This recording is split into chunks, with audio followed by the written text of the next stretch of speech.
Introduction. Hi, I'm Name, and today I'm here to discuss a vital issue around vaping reform that's brewing in Australia. Recently, Health Minister Mark Butler has voiced his concerns about normalising vapes, and the consequences it may have, in an attempt to combat the rising numbers of children vaping around the nation. The subject has been a controversial one, with conflicting opinions on how vaping reform should be addressed.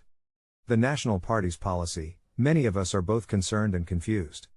After all, National Party leader David Littleproud has proposed that retailers should be allowed to dispense nicotine-related vaping products to individuals over 18, with a ban on packaging that's marketed to children.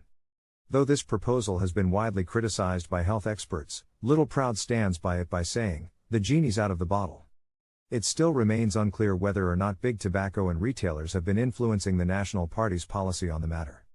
The government's attempts to regulate, though former Health Minister Greg Hunt seemed to have different intentions for vaping reform, he was rolled by his own party room according to Health Minister Mark Butler.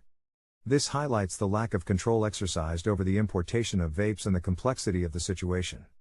Now, the Therapeutic Goods Administration is releasing over 4,000 submissions on their vaping reforms inquiry. To address youth vaping and a potential black market, Butler has stated that potential options are currently on the table, except for the policy the National Party has suggested. Public Health Association of Australia's opinion, it's not just Butler and Hunt who have opposing views to Littleproud.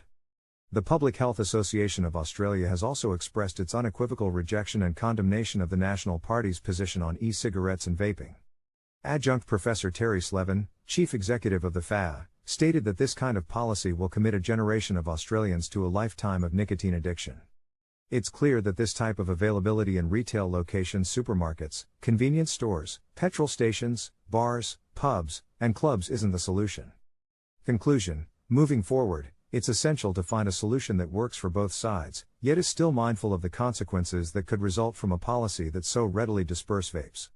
This is a complicated issue, and one that needs to be discussed more in order to find a reasonable policy that ultimately benefits the public.